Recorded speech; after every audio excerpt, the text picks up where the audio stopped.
유쾌, 상쾌, 통쾌한 쾌 변호사와 함께하는 시원한 법률 나들이. 자, 오늘도 기분 좋게 쾌변과 함께 가볼까요? 안녕하세요, 쾌 변호사입니다. 안녕하세요. 안녕하세요. 네, 안녕하세요. 저는 사회를 맡은 공들이입니다. 유쾌한 황 변호사입니다. 저는 상쾌함을 맡은 이 변호사입니다. 안녕하세요. 저는 통쾌 김변입니다. 안녕하세요. 저는 자스민입니다. 조미료 MSG입니다. 네, 안녕하세요. 네, 안녕하세요. 안녕하세요. 근데 진짜 유쾌, 상쾌, 통쾌 매칭이 잘 되는 것 같아요. 다행이다. 저는 이제 직접 얼굴을 보면서 이렇게 얘기를 듣고 있잖아요. 그러니까 훨씬 더 이렇게 이미지 매칭이 잘 돼요. 그래서 들으시는 분들도 그렇게 유쾌하신 분, 뭐 상쾌하신 분, 통쾌한데 이렇게 딱 그러니까 들으시면 좀 아실 거예요. 듣다 보면. 다들 잘 계셨죠? 어디 뭐 다녀오셨다고. 휴가철을 맞이하여. 네, 김정민. 지금 휴가철인가요? 휴가철 아닌가? 저만의 휴가철? 나만의 휴가철. 네, 태국 다녀왔어요. 태국 다녀와서 좀 먹을거리를 좀 사와봤는데.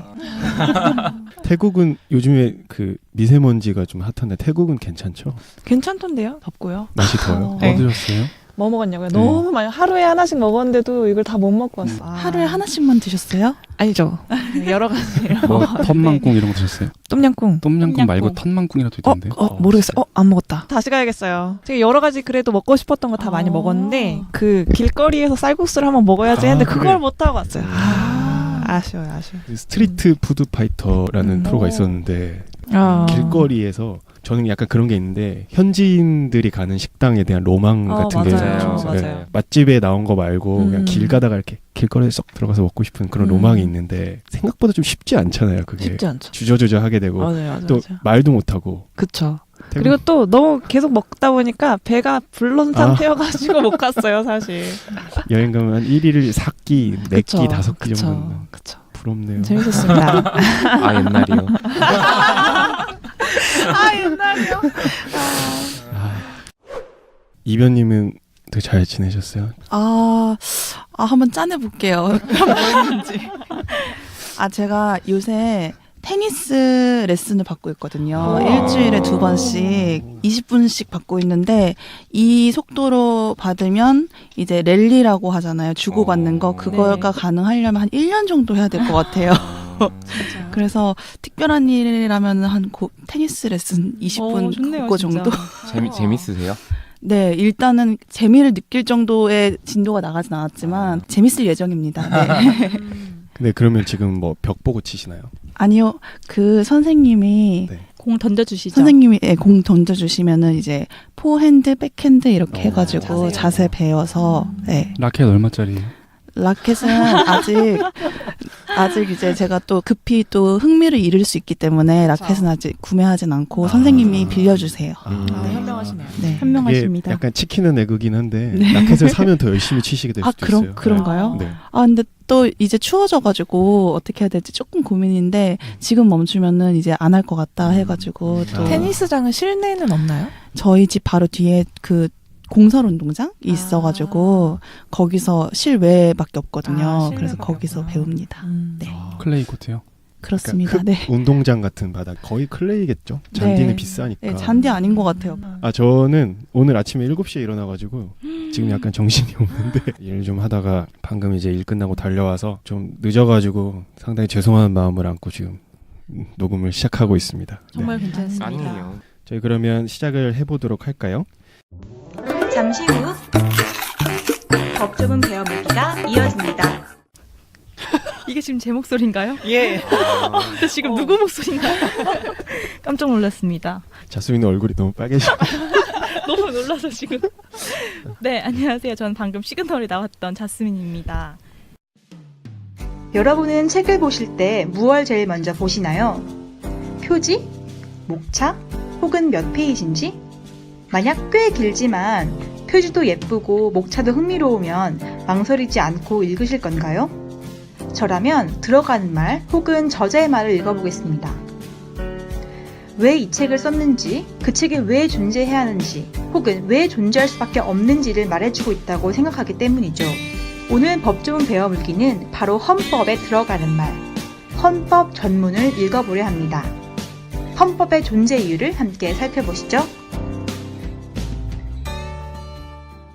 법조문 배워물기 시작을 하는데 헌법을 또 처음부터 항상 이렇게 책도 첫 장부터 목차 같은 것도 읽고 해야 되니까 그래서 헌법 전문이라는 게 있어요. 좀 생소하실 수도 있는데 자세한 얘기는 이제 좀 이따 해주실 거고 그럼 저희 헌법 전문 한번 같이 읽어보면서 시작을 하도록 하겠습니다. 헌법 전문을 한번 읽어보겠습니다. 유구한 역사와 전통에 빛나는 우리 대한국민은 대한민국이 아니라 대한국민입니다. 3.1운동으로 건립된 대한민국 임시정부의 법통과 불의에 항거한 4.19 민주 이념을 계승하고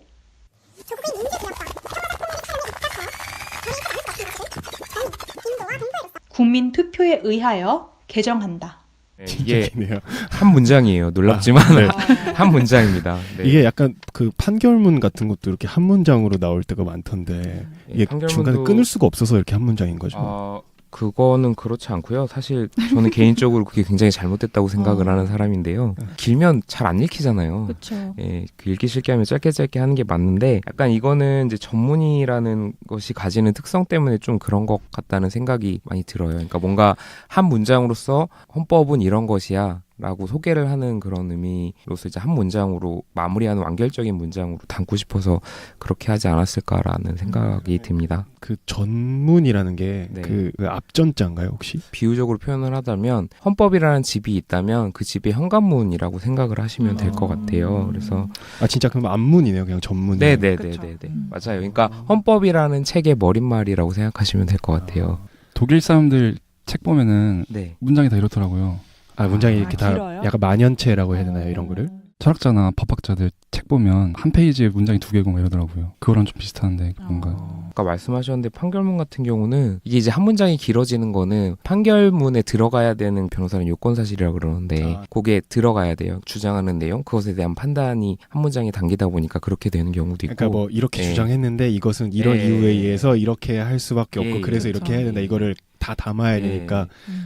근데 이제 변호사들 문서 쓸 때는 그렇게 쓰지 말라고 왜냐면 맞아요. 우리는 판사들이 읽기 쉽게 써야 되니까 맞습니다. 짧게 끊어 쓰라고 그러면은 이렇게 내용이 긴데 네. 머릿말을 이렇게 글로써 이렇게 써놓은 이유가 표현들이 굉장히 어떻게 보면 좀 있어 보이는 표현들이 있잖아요. 그러니까 저는 이게 헌법의 권위를 좀 부여하는 그런 역할을 한다고 생각을 하고 또 헌법이 어떤 역사적 배경을 가지고 제정이 됐는지 또 어떤 정치적 배경이 있는 건지 어떤 기본 원리를 가지고 있는 건지 또 헌법은 어떤 원리 어떤 가치를 추구하는지를 선언하는 그런 문구고 그런 또 의미가 있다라고 생각을 합니다. 그러면은 뭐 요것만 이해하고 있으면 뒤에 헌법에 대해서는 이렇게 다 그런 건 아니고요. 그러니까 말씀드린 것처럼 이건 좀 기본 원리, 헌법이 제정되게 된 어떤 역사적인 기원들, 구체적인 내용들은 사실 이제 본문에 더 많이 들어가 있죠. 그렇다고 이게 장식적인 의미만 있는 건 아니고 헌법 전문이라는 것이 실제 저희가 지난 시간에도 잠깐 설명을 드렸지만 헌법 재판을 할 때 헌법 재판을 하는 그 근거 규범으로 사용되기도 해요. 판례를 하나 소개를 해드리면 이제 헌법 전문에 보면 3.1 운동으로 건립된 대한민국 임시정부의 법통을 계승한다 이렇게 선언을 하고 있는 부분이 있거든요. 사실 본문에는 이런 내용은 없어요. 독립유공자에 대해서 뭐 어떤 예우를 해줘야 된다거나 국가적인 지지를 해줘야 된다거나 이런 부분들은 사실 명문의 규정은 없거든요.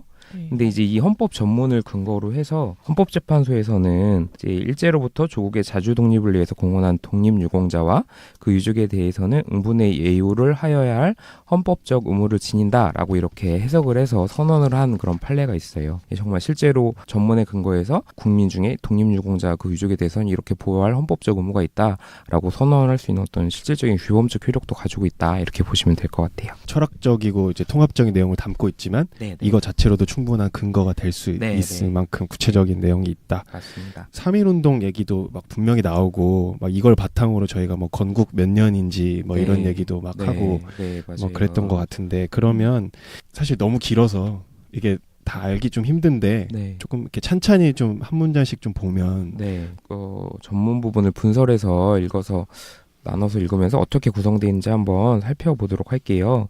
첫 번째 보면 이게 조금 특이하다고 보일 수 있는 게 이게 사실 헌법 객관식 문제 제 옛날 공부할 때 나왔었던 건데 잘 보시면 유구한 역사와 전통이 빛나는 우리 대한민국은 이렇게 돼야 될 것 같지 않아요?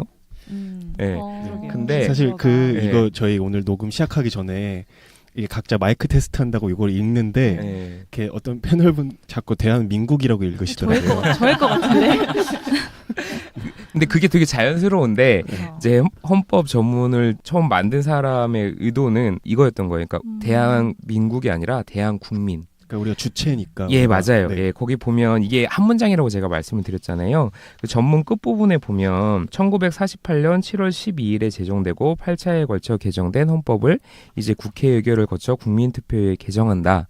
이렇게 돼 있죠. 그래서 대한국민이 우리나라 국민이 헌법 제정의 주체고 개정의 주체다 이렇게 선언을 한 거예요. 전문에서. 예, 그래서 되게 의미가 있는 그런 조문인데 참 옛날에 공부할 때는 이걸 달달달 외우느라고 이게 참 이렇게 의미 있는 부분인데 그러면 그 개헌하려면 네. 무조건 국민 투표를 해야 되나요? 그렇죠. 네, 맞습니다. 예, 이게 그 근거가 되는 조문이기도 하죠. 힘든 일이네요, 개헌이 확실히. 예, 뭐 쉬운 일은 아니지만 좀 시기적으로는 물이 익었고 좀 오래됐으니 한번 개헌을 해야 되니 현실이랑 부합하지 않는 부분들도 많이 있고 지금 논의들이 많이 되고 있으니까 한번 또 청취자분들도 헌법 전문 한번 살펴보셨으니까 관심 있게 또 지켜보시면 좋을 것 같아요. 그러면 그 다음에 뭐 4.19 민주 이념이나 네. 뭐 평화적 통일의 사명 이런 이야기도 있는데 제가 그냥 간단하게 말씀드리면 개정안들이 막 여기저기 버전이 나오고 있거든요. 근데 이제 정부안을 보면 여기 4.19 혁명 다음에 추가가 돼 있어요. 부마 민주항쟁, 5.18 민주화운동, 60항쟁 이런 부분이 추가가 돼 있어요. 우리가 이제 그 4.19 혁명 이후에도 이제 역사적으로 좀 민주주의 발전에 있어서 의미 있는 그런 사건들이 많이 있었잖아요. 네. 그래서 이런 것들을 추가한 버전으로 정부화는 돼 있습니다. 이게 지금 현재 이제 개헌 네, 안으로서 이제 네, 정부에서 개헌안으로서? 내놓고 있는 네, 그러니까 안이에요. 뭐 정부가 내놓은 안이 있고 네, 이게 네. 원래 국회에서 안을 내놔야 되는데 그러니까 지금 뭐 국회에서 안을 정해야 되는데 국회에서 지금 약간 이제 여야 간의 의견 통일이 안 돼서 그럼 정부 안을 내놓고 그럼 일단 내가 냈으니까 이거에 대해서 피드백을 달라. 네, 이제 네, 거기까지 돼 있는 네, 상태인 거죠. 맞습니다. 예, 네. 맞습니다. 네, 네. 네. 국회에서는 지금 개헌 특위 같은 게 열리면서 계속 논의를 하고 있는 걸로 알고 네, 네, 네, 네. 얼마 전에 개헌특위가 구성이 안 되다가 계속 구성이 돼서요. 그런 지금 상황입니다. 그러니까 한 차례 됐다가 임시회 끝났다가 다시 이제 이번에 회기가 넘어갔잖아요. 그래서 다시 또 얼마 전에 구성이 됐더라고요. 예. 이런 거는 좀 이제 가치 판단의 영역이 많이 들어가서 예, 논의될 예, 여지가 예. 많이 있는 그렇죠. 부분일 사실 수 있겠네요. 예. 그런 좀 어려운 거 말고 네. 네, 그 다음으로 넘어가서 막 정의 인도 이런 얘기도 나오는데 네. 더 어려운데요? 한때 막 그게 유행했었잖아요. 그 마이클 샌델의 네. 뭐 정의란 무엇인가. 네. 그 정의랑 이 정의랑 같은 건가요? 사실 이 정의라는 개념은요. 철학적인 고민이 필요한 부분인 것 같아요. 자스민님께서 한번 먼저 얘기를 해주시면 어떨까 싶거든요. 자수님, 정의란 예. 무엇인가요? 예. 정의라는 거 여러 가지로 정의할 수 있단 말이에요. 정의를 정의할 수 있다. 네, 그래서 저는 변호사님들이 어떻게 정의를 생각하는지가 더 중요하다고 생각을 했어요. 법을 맡아서 일을 하시는 분들이. 그래서 일단은 저는 궁금한 게 그 공부를 하실 때 이 정의란 무엇인가에 대해서 몇 시간 정도를 토론을 하셨는지 그 공부를 하시면서 일단 그 절대적인 시간이 좀 궁금합니다. 뼈를 때리는 뭔가- 질문을 질문에서 의지가 느껴지는데요. 느껴졌나요? 네. 아픈 질문이지 않아요? 부끄러운. 네, 아프고 것 부끄러운 같은데 질문인데 딱 정의라는 주제를 놓고 고민을 하는 시간은 없었고요. 그리고 이게 학교별로 또 커리큘럼이 많이 차이가 있어요. 근데 이제 저 같은 경우는 조금 그것에 대해서 고민할 수 있는 수업을 나름 열심히 들었던 편인 것 그냥 같아요. 편하게 말씀하셔도 되는데 자부하셔도 돼요. 저희는 예, 예. 황교님을 믿고 있기 때문에 그러니까 이제 그냥 공부를 안 하셨다는 말씀이네요. 아니요. 네, 결국 토론을 안 하셨다는. 아. 아니, 저는 이제 예. 그 분위기가 되게 궁금했어요. 그러니까 네. 개인적인 고민 당연히 할 수 있는데 네, 네, 네, 그 네. 법조계에서 얼마나 이런 추상적인 것들 답이 없을 수는 있지만 네. 어쨌든 고민을 많이 한 것과 안 한 것은 차이가 날 수 있잖아요. 네. 법에 종사하시는 분들뿐만 아니라 사실 네. 정의에 관한 거는 그냥 저희 같은 사람들도 정의가 뭔지 좀 중요하잖아요. 네. 그래서 그 책이 많이 팔린 것도 어쨌든 사람들이 관심이 있어서 그쵸. 팔린 거예요. 예. 근데 저희도 그런 얘기를 많이 해야 되는데 약간 분위기 자체가 서로 우리가 토론하는 문화가 잘 없으니까 네, 맞아요. 네, 네. 지금 갑자기 생각이 난 건데 정의에 대해서 우리가 이제 실무가라고 했을 때 정의에 대한 정의가 서로 달랐을 때 그게 서로 다른 정의를 각자가 막 이렇게 펼치고 있으면 어떤 절차가 완벽하게 지켜지지 않는 사회라고 하면 그렇죠? 그게 결과가 정말 정의로 이끌어지지 않은 결과가 나올 수도 있잖아요. 그래서 그 절차라는 부분, 절차 확립과 어떤 실체적 사실 이제 법조인으로서는 실체적 진실 발견이 가장 중요하다 이런 말 많이 하거든요. 실체적 진실이라는 것이 과연 무엇인지 모르겠지만 그래서 그런 얘기를 많이 해서 지금 잠깐 정의에 대해서 생각할 기회가 많이 필요한데 내가 많이 못했구나 이런 생각이 들면서도 한편으로는 그 정의를 마음대로 정의 내리는 것이 과연 법조인이 해야 되는 영역인가 이런 생각도 조금 들긴 합니다. 제가 최근에 이제 의학 드라마를 좀 보고 있는데 이제 의사들도 순간순간 많은 판단을 내려야 되잖아요. 근데 사실 그런 판단들은 이제 그 환자의 어떤 생명이라던가 어떤 권리랑 관련된 것들이 많을 텐데 논의를 할 시간이 없잖아요. 빨리 어떤 조치를 취해야 되기 때문에 그런 평소에 자신의 가치관에 기반해서 판단을 내리게 되는 거예요.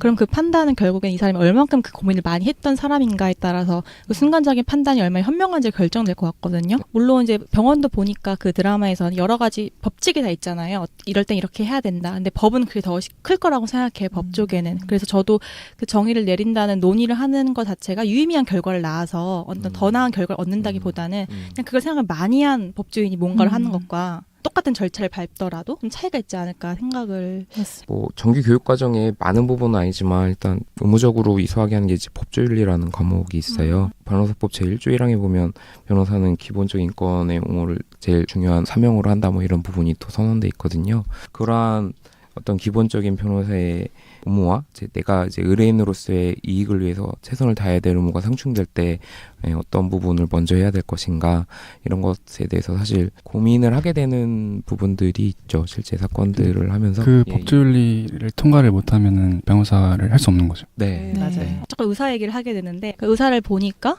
정말 생명을 책임지고 뭔가를 어떤 사람을 살릴 수 있다는 게 진짜 멋있어 보이고 되게 존경스럽더라고요. 그리고 그렇게 살면 정말 하루하루 본인에 대한 어떤 자부심도 엄청 클 것 같고 근데 저는 의사랑 변호사를 보자면 의사는 생물적인 생명을 담당한다면 변호사는 이제 개인, 그러니까 국민들 개인으로 봤을 때는 어떻게 보면 사회적인 생명으로 표현하기 적절할까? 아무튼 좀 의사와는 다른 부분에 아주 인간에게 중요한 어떤 권리라던가 이런 걸 보호해 주는 거잖아요.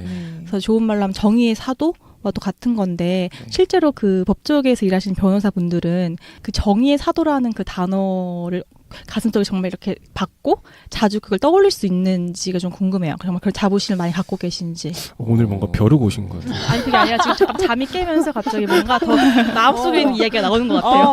막 끌어오르셨어요. 저도 그런 게 굉장히 중요하다고 생각은 하는데 저는 그게 되게 중요하다고 생각해요. 저는 그게 굉장히 중요하다고 생각하고 변호사라는 직업을 선택한 것도 사실 그게 제일 컸었거든요. 예. 멋있습니다. 그런 생각에 부합하게 좀 살려고 노력을 하고는 있는데 잘하고 있는지 모르겠고. 그래서 제 생각에는 네. 그 두 가지 측면이 다 있는 것 같아요. 아까 네. 이변님이 말씀해 주신 것처럼 그리고 이제 자스민님께서도 말씀해 주신 것처럼 저희 법조는 사회적 생명을 지켜주는 역할 같다고 말씀하셨잖아요. 그게 상당히 맞는 말씀이셔가지고 하나의 사건만을 다루고 끝나는 게 아니라 이게 통일적으로 모든 사람들에게 공통적으로 적용되도록 공통된 규율을 저희가 이렇게 유지해야 되는 측면도 있어서 맞습니다. 이게 내가 맘대로 여기서 나는 이게 정의라고 생각하는데 그래서 무작정 밀고 나가기가 좀 어려운 측면도 있어요. 왜냐면 이래버리면 다른 사건에서 다른 당사자는 저 사람은 저렇게 해줬는데 나는 왜 이렇게 안 해줘? 이렇게 생각할 수가 있잖아요. 그런 거를 이제 저희가 법적 안정성이라고 부르는데 시민 입장에서 규율이 이렇게 되고 있구나. 그러니까 나도 어떻게 행동했을 때 나한테도 이렇게 어떤 결론이 나겠지 하는 어떤 예측을 가능하게 해줘야 하는 역할도 담당을 하고 있어요. 또 거기에만 너무 몰두하다 보면은 이게 발전이 없겠죠. 좀 더 나은 정의에 대한 담론이라든지 이런 게 없게 되기 때문에 그 둘 간의 균형을 잘 유지하면서 이제 발전을 시켜나가야 되는 분야인 것 같아요. 법률이라는 것 자체가. 그 옛날에는 제가 법조인이 되려고 하는 그 절차에 들어서지 않았을 때 대학생 때 네. 이때는 국가가 처벌해주지 않는 나쁜 사람이 있었을 때 아니면 진짜 나쁜 사람인데 법마마가 피해가는 그런 사람이 있었을 때 이 사람을 뭐 어떻게 하는 게 좋을까 뭐 내지는 어떤 변호인이 정말 나쁜 사람을 변호를 맡았을 때 그 변호인은 어떻게 하는 게 좋을까, 어떤 게 정의에 부합할까 이런 거를 너무 고민할 때가 있었는데 그 당시에 제가 엄청나게 고민을 하고 고민 끝에 내린 결론은 변호사, 검사, 판사 세 이제 분야의 그 직책을 맡은 사람들이 각자의 분야에서 굉장히 열심히 하면 실체적 진실이 규명되면서 정의가 이제 살아나겠구나. 그렇게 이제 결론을 내렸었거든요. 그러니까 변호사는 이 사람의 변호를 위해서 사실에 기반해서 변호를 하고, 검사는 이 사람의 범죄 사실에 대해서 열심히 밝히고, 판사는 그거에 대해서 공정한 잣대로 판단을 내리면 결국에는 이제 실체적인 진실이 발견이 되면서 공정한 정의가 세워지지 않을까? 이렇게 생각을 했습니다. 그렇습니다. 근데 네. 지금 말씀해 주신 거 진짜 맞는 말인 것 같아요. 아까 전에 뭐 철학자들 여러 가지 정의에 대해서 여러 가지 정의를 했다고 말씀드렸는데 좀 플라톤이 비슷한 얘기를 한 것 같거든요. 그 사람은 이제 그 사람이라 하기엔 너무 대단하신 분이라 그 분께서는 그 정의라는 게 이제 국가의 정의를 말하면 각자의 역할을 잘 할 경우에 정의가 실현된다라고 하시면서 국민이라는 단어 쓰지 않으셨겠죠, 당시에는. 어쨌든 국가 전체의 사람들이 세 부분 나눴어요. 거기서는 통치자, 그러니까 머리에 해당하는 통치자가 있고, 그다음에 가슴에 해당하는 어떤 무사도라고 해야 되나, 그런 사람들이 있고, 배에 해당하는 생산자 계급이 있는데 각자가 자기를 열심히 하면 정의가 실현된다. 방금 말씀하신 것도 어쨌든 각자의 역할을 잘할 때 그 사이 안에서 어쨌든 정의가 실현된다는 말씀이시잖아요. 네, 저도 개개인이 다 자기가 잘났다고 정의에 대해서 정의를 내리는 것보다 훨씬 그게 더 정의에 가깝게 가는 방법이 아닐까 생각이 듭니다. 네, 정의는 정의 내릴 수 없으니까 아까 자스민님께서 말씀하신 것처럼 얼마나 평소에 정의란 무엇인가에 대해서 평소에 얼마나 고민을 하고 있냐, 이거 중요한 것 같아요.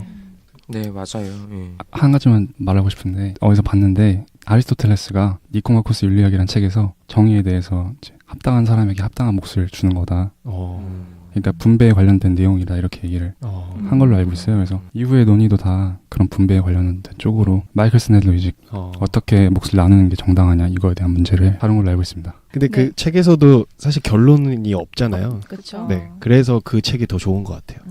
그래서 많은 사람들이 사실 되게 당황했다고 해요.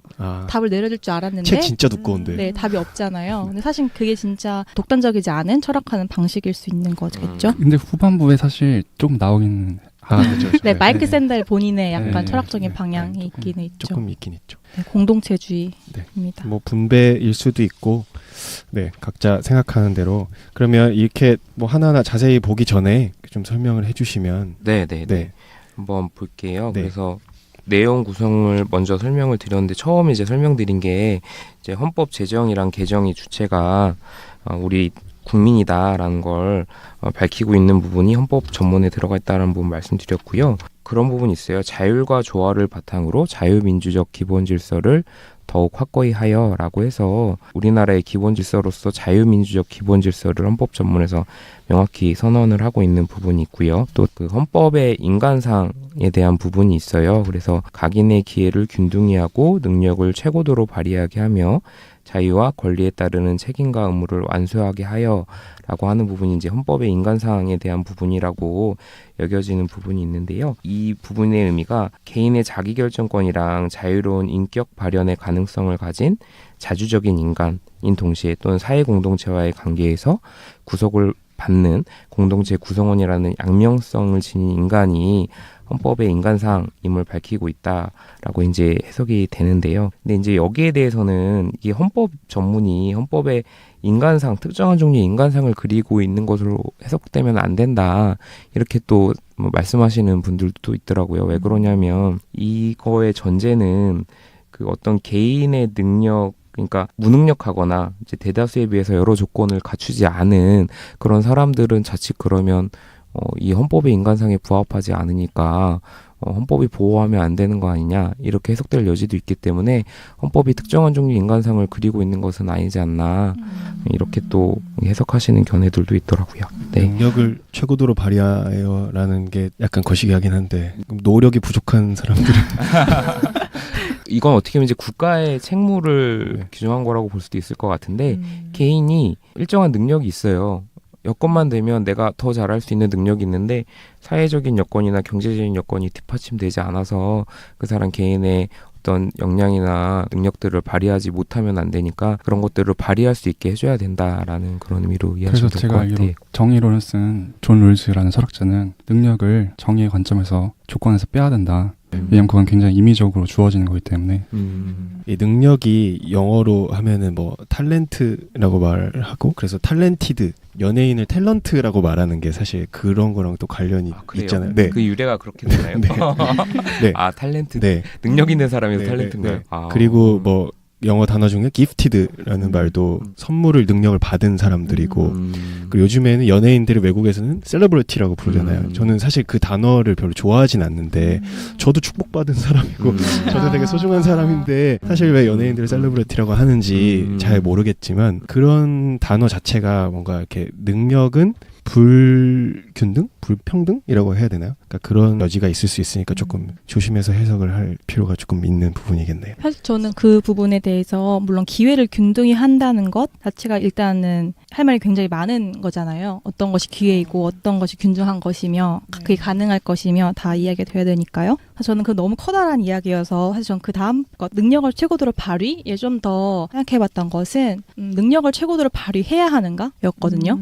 그러니까 저는 요즘 사회가 굉장히 잠재력을 발산해야 되고 자신의 열정을 불태워서 너가 할 수 있는 최선을 다해서 돼야 한다 이런 약간 성취주의 사회가 되고 있는 것 같아요. 근데 깜짝 놀랐어요. 헌법에 이게 있어서 왜 최고도로 발휘해야 되지? 그냥 능력을 발휘하지 않고 살아도 사실 괜찮잖아요. 적당히 발휘하면서 네. 행복하게. 100m를 12초에 뛸 수 있는 사람이 15초에 뛴다고 해서 큰 문제가 생기는 게 아닌 건데 잘못한 것도 아니고. 헌법을 보면서 단어 하나하나에 다 어떤 삶에 대한 가치관이 반영돼 있구나라는 생각이 들었어요. 쓸 때 되게 고민을 많이 한 것 같아요. 헌법이 이제 정부에 이제 힘을 몰아줬지만 그럼에도 침해할 수 없는 기본권을 위해서 만든 거기 때문에 이 내용은 능력을 발휘할 수 있는 조건을 마련해준다. 네, 그 그렇죠. 의미가 아닌가 네, 저도 그렇게 생각합니다. 그러니까 뭔가 사회적 기반, 국가는 그 구성원들이 자기가 원한다면 능력을 잘 발휘할 수 있도록 기반을 닦아줘야 된다. 이러면서 이제 국가가 해야 될 일이나 국가가 나아가야 할 방향에 대해서 말하고 있는 게 아닌가. 그래서 네. 그 뒷부분도 그런 내용이죠. 네, 맞습니다. 나머지 부분도. 네, 지금 뭐 제가 말씀드릴 내용을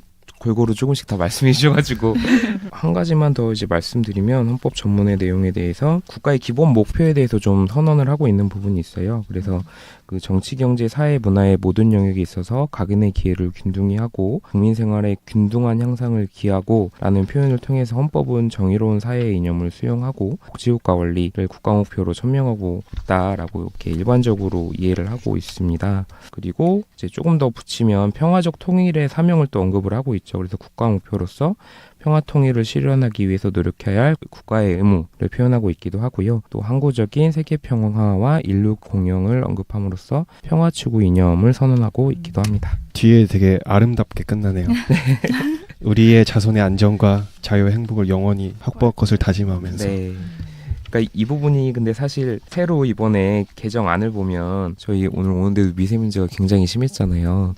네. 이게 사실 이제 환경 문제가 우리 후대에는 되게 중요한 문제이다 보니 이 부분을 좀 추가했더라고요. 그래서 자연과의 공존 속에서 우리들과 미래 세대의 안전과 자유의 행복을 영원히 확보할 것을 다짐하며 라고 이렇게 좀 추가를 한 부분이 있더라고요. 나중에 개헌되고 나면 네. 전문이 어떻게 바뀌었는가 네, 네, 그러니까 네. 비교해서 보는 시간을 가지는 것도 네. 되게 재밌을 것 같아요. 우리 방송이 그때까지 쭉 가야 되는데. 그때까지 가보죠 우리. 자스민님. 아, 네. 저는 사실 그 문장은 주의 깊게 못 봤던 것 같은데 그 우리들의 자손에 대한 이야기. 사실 이것 그 윤리학에는 세대 윤리라는 게 따로 그 분야가 있어요. 네. 그러니까 세대 간 윤리에 대해서. 근데 사실 저희 교수님께서 그 관련해서 글을 쓰셔서 지금 제가 말하기가 굉장히 조심스러운데 저도 공부를 많이 한 건 아니어서 되게 흥미로운 이야기가 하나 있어요. 그러니까 다음 세대에 우리가 얼마나 윤리적 책임이 있는가를 생각해 보면 되게 무관할 수도 있잖아요. 뭐 내 자식이나 뭐 손자, 손녀까지는 어쨌든 핏줄이니까 뭔가 책임 있다고 생각할 수 있지만 정말 100년, 200년 뒤에 사람에게 내가 무슨 책임감이 있을까라고 생각을 할 수 있다는 게 일단 문제 제기 자체가 좀 특이한 것 같고 저희가 만약에 정말 후세대를 위해서 200년 뒤의 세대를 위해서 노력을 했다고 해봅시다. 예를 들자면 미세먼지가 있어서 저희가 다 국민들이 모두 다 한 번씩 뭐 북한 저기 두명강 위쪽으로 가서 나무를 심었다고 하는 거예요. 그래서 정말 미세먼지를 많이 우리가 막았어요. 중국으로부터 오는. 근데 이렇게 될 경우에는 어떤 문제가 생기냐면 200년 뒤에 우리가 어떤 태어날 사람들을 위해서 환경을 바꿨잖아요. 나의 인위적인 행동이 나비 효과네요. 그렇죠. 차라리 공기 나쁜 상태에서 태어날 수 있었던 애들이 아예 못 태어나게 될 수도 있는 거죠. 그래서 아이러니한 거겠죠. 그래서 저희가 노력을 한다고 해서 원래 200년 뒤에 태어나려고 했던 아이들이 태어나서 깨끗한 공기 속에 사는 게 아니라 그 애들이 못 태어나고 다른 애들이 태어날 수 있다는 거죠. 여러 가지 변수가 많기 때문에. 그럼 제가 지금 10초에 25번 쉬는 거랑 10초에 20번 쉬는 거랑 서로 다른 아이가 태어날 수 그럴 있는 수도 있을 거라 생각합니다. 저는. 모여서. 이대로 가면 산소가 없는 환경에서도 살 수 있는 인류가 태어날 수 있는데 뭐 그렇게 볼 환경 수도 보존을 있겠네요. 너무 잘하면 깨끗한 환경에서만 살 수 있는. 근데 이런 비슷한 이제 뭐 조금 다를 수 있는데 그 현대 아이들에게 되게 아토피가 많잖아요. 그게 너무 깨끗해서 아토피가 생긴다는 얘기가 있거든요. 의학적으로 봤을 때 이게 그 어렸을 때 면역 반응을 통해서 옛날에는 사실 아토피가 좀 이렇게 민감한 피부인데 어렸을 때 옛날에는 아무래도 좀 먼지가 많은 환경에서 많이 살았으니까 사실 뭐 시골에서 막 흙바닥에서 뒹굴고 해도 전혀 그런 거 없었던 사람들이 많은데 요즘 현대 아이들은 되게 아토피 환자들이 진짜 많거든요. 이게 오히려 이런 오염 물질에 덜 노출이 돼서 이런 면역 작용이 약해져서 이런다고 말하는 사람들도 꽤 많이 있어요. 네, 저도 TV에서 한번 봤는데 독일이었나? 아무튼 유럽 어떤 국가는 아이들에게 옷을 안 갈아입히는 거예요. 유치원에서 막 흙에서 막 놀게 하고 숲에서 그러면서 면역 체계가 더 좋아진다고 하더라고요. 네. 3세에서 4세 때 그렇게 한다고. 신기하네요. 네, 맞아. 너무 아이를 깨끗하게 키우는 거 저 좋지 않다고 생각합니다. 네. 지금 헌법 전문 얘기하다가 아이까지. 근데 그래도 예. 확률적으로 봤을 때 네. 환경을 보존하는 게 그렇죠. 여기서 환경 보존하지 않는 것보다는 네네네, 훨씬 그럼요. 뭐 저희가 살아남을 확률이 높으니까. 맞아요. 네. 예. 네. 어쨌든 뭐 저희가 지금 하고 있는 뭐 생각이나 행동이 후대에 영향을 미칠 수 있다.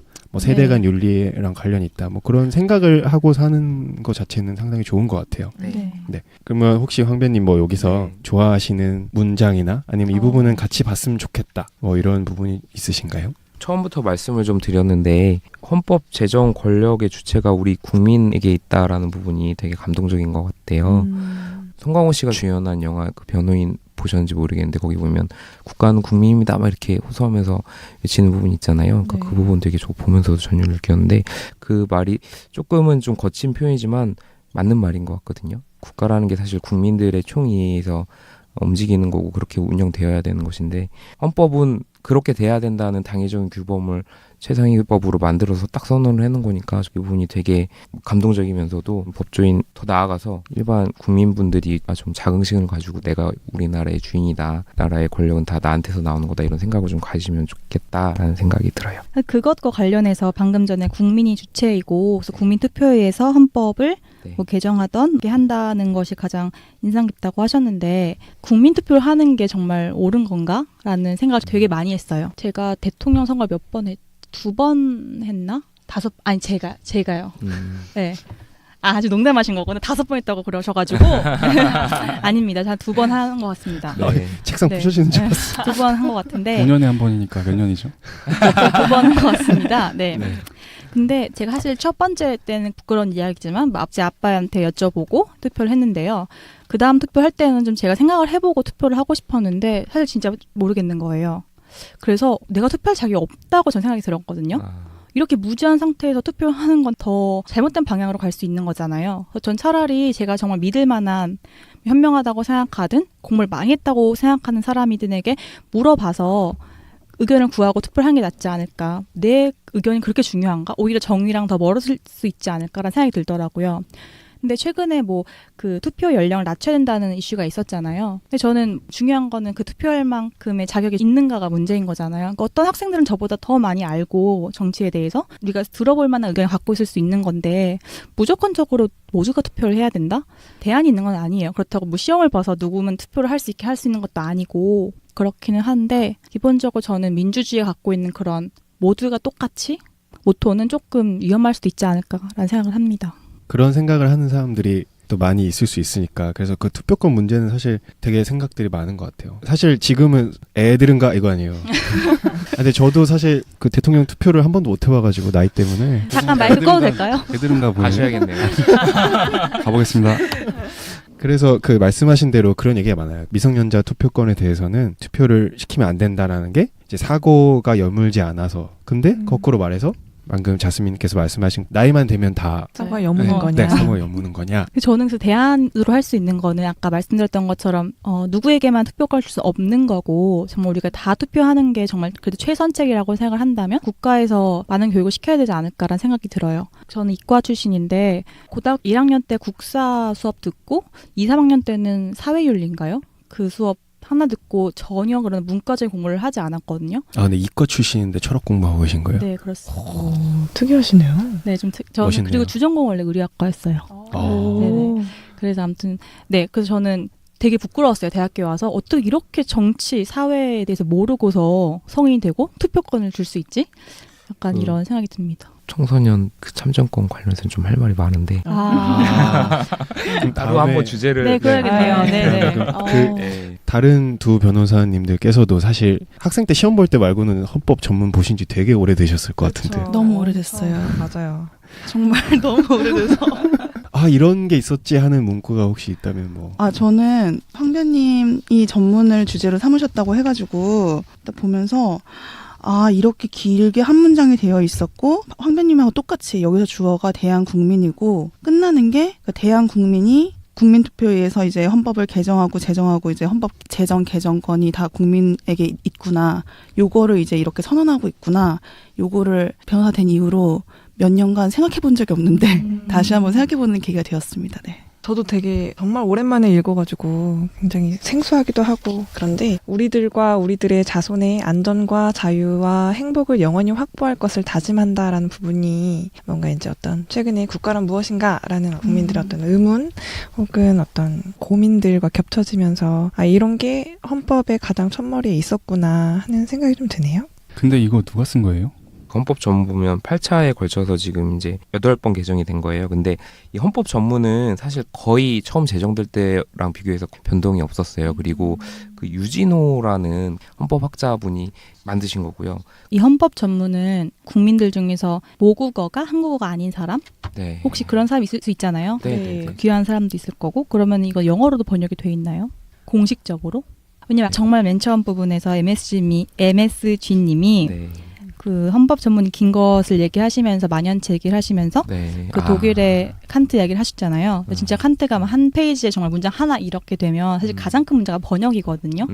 사실 칸트가 번역 논쟁이 진짜 많아요.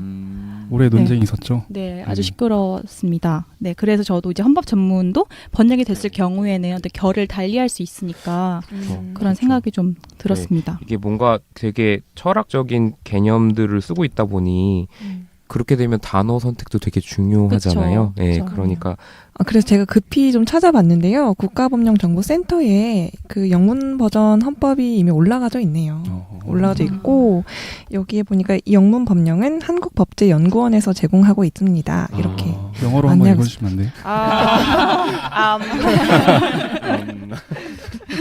각자 한번 찾아보시는 걸로. 아 그럼 영어로 대한국인 어떻게 돼 있어요? 대한국인이요? 볼까요? 대한국민. 아, 네, 대한국민. 되게 멋있게 시작되네요. We the people of Korea 이렇게. 한국의 사람들. 하신 김에 끝까지?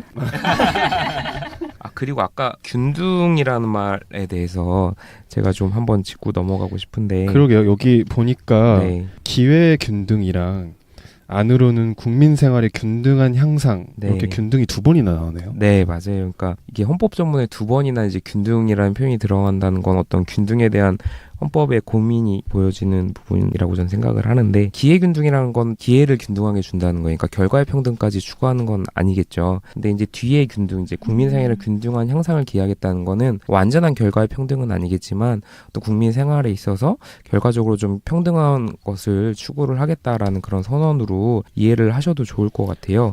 그 우리 헌법 본문 제11조 1항에 보면 이제 평등권 조항이 있거든요. 거기서 이제 법 앞에 평등하다라고 이제 선언을 하고 있어요. 근데 여기서 법 앞에 평등은 어떻게 보면 되게 형식적인 평등만을 의미하는 거예요.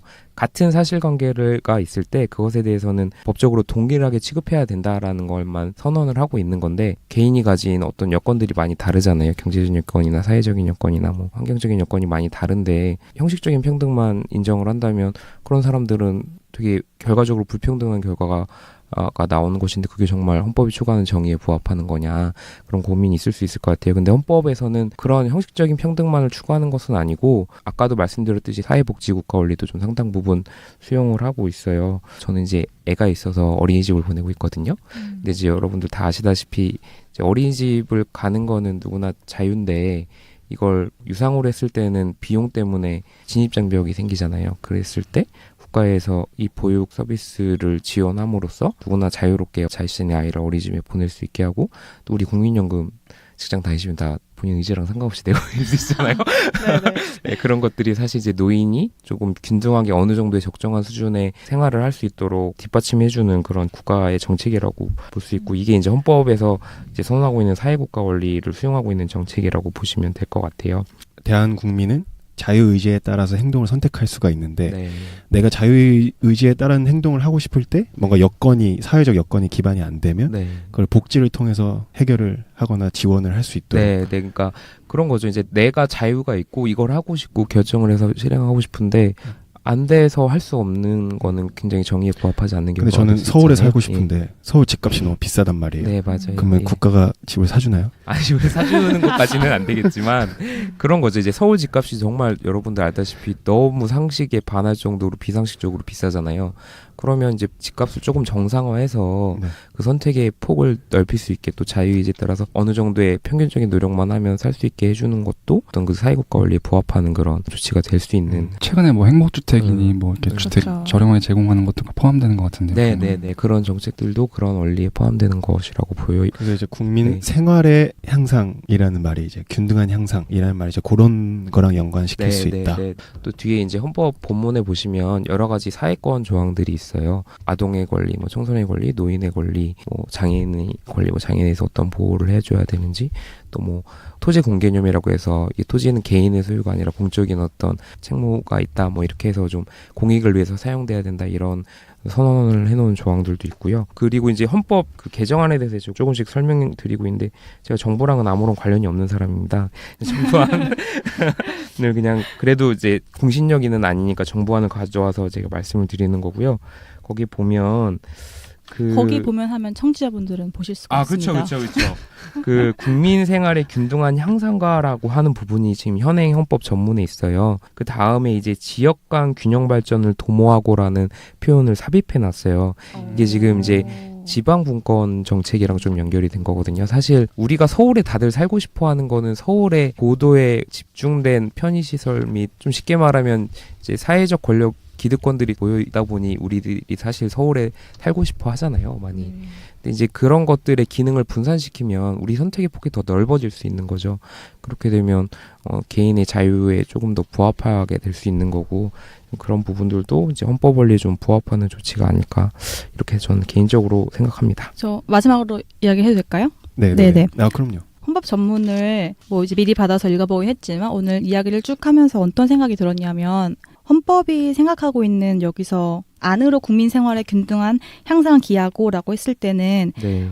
어떤 정도가 균등한 상태이고 혹은 최소한 어떤 정도로 사람이 삶을 살아야 하는가에 대한 기준이 있을 거 아니에요. 진짜 좋은 삶이나 좋은 사회에 대한 사항이 없으면 헌법을 예. 개정할 수가 없는 거잖아요. 그쵸, 사실은 그쵸. 법을 예. 개정할 수 없고. 네. 근데 정말 그러한 논의가 많이 없는 것 같다는 생각이 들었고 근데 그러한 논의가 없기 때문에 사람들이 그런 고민을 덜 하게 되고 그래서 어쩌면 정부가 지원을 해줘야 되는 부분들은 인간의 어떤 일시적인 욕구라던가 아니면 피상적인 욕구라고 해야 되나? 아니면 진정한 욕구가 아닌 것들. 난 무조건 서울에 살고 싶어 라던가 뭐 우리 애는 어느 정도 유치원은 가야 돼 라는 것들이 사실 왜곡된 욕구일 수 있는 건데 그냥 사회가 무조건 그걸 맞춰준다고 행복해지는 건 절대 아니잖아요. 네. 사회 전체가 건전한 생각을 가지고 있어야 하는 건데 어쨌든 뭐 저는 정치를 잘 모르기는 하지만 정부는 당장의 사람들을 기쁘게 해주는 정책을 저는 많이 편다고 생각을 하고 근본적인 것은 별로 생각하지 못하는 것 같고 네, 그래서 헌법 전문을 보니까 정말 우리가 생각할 것이 진짜 많구나. 그리고 그게 네. 안 되면 그 밑에 받치고 있는 법들은 되게 허수아비일 수 있겠다라는 생각이 좀 듭니다. 네. 예, 정말 일반 국민 청취자분들이 헌법을 놓고 한 번씩 쭉 한번 보면서 생각을 해보시면 되게 좋겠어요. 내가 그러게요, 네. 생각하는 정말 말씀하신 것처럼 기회균등은 어떤 것이며 균등한 삶이 어떤 것인지 내가 그리는 이상적인 우리 나라는 어떤 것인지 이런 거에 대해서 한번 헌법을 보면서 고민을 해보셔도 좋을 것 같아요. 진짜 좋은 교였던 것 같습니다. 네. 정말 많이 배웠네요. 저희 헌법 전문을 한번 이렇게 싹 봤는데요. 그래서 헌법은 이제 우리나라의 주체가 누구한테 있는지 주체를 분명히 표시했고 그래서 이제 기본 질서와 그 다음에 국민 개개인의 인간이 어떻게 해야 하는지에 대한 예. 개개적인 접근을 예, 하면서 예, 예. 그다음에 사회적이고 국가적으로 어떻게 서포트를 해주는지에 네. 대해서 이제 얘기를 하면서 네. 이제 마지막으로 다시 이제 주체가 국민에게 있다라고 네. 이제 얘기를 하면서 끝내고 있는 것 같습니다. 네, 네. 사실 들으시는 분도 쉽지 않았으실 거라고 생각이 드는데 그리고 오늘 했던 이야기들 중에 많은 것들이 계속해서 나올 것 같아요. 네. 그래서 좀 스타트를 끄는 게 아닌가라는 생각이 듭니다. 같이 이제 뒤이어서 우리가 계속 헌법에 대해서 얘기를 할 시간을 예정하고 있잖아요. 그러니까 요 전문 우리 계속 한번 읽어봤던 거 기초로 해서 같이 연결해서 얘기해보면 되게 좋을 것 같습니다. 앞으로도. 네. 네, 그럼 맞소금님 근데 학교에서 다 아까 말씀하셨지만 학교에서 헌법 보지 않았던 것 같아요. 근데 제가 어디서 듣기로는 미국 사람들은 학교 가면 헌법 책부터 본다고 확실한지는 모르겠는데 누구나 좀 접근할 수 있는 기회가 좀 확대됐으면 좋겠다는 생각이 드네요. 네.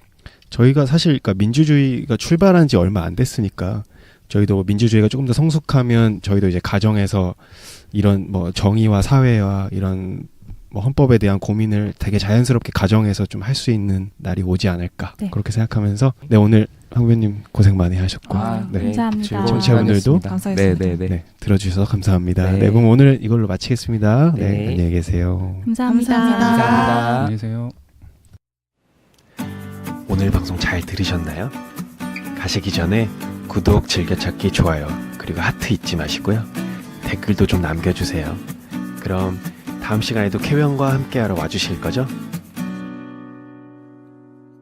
아 그리고요. 혹시 사연 보내실 게 있으면 콜로여빵빵 COOLAWYER 00 gmail.com으로 보내주세요.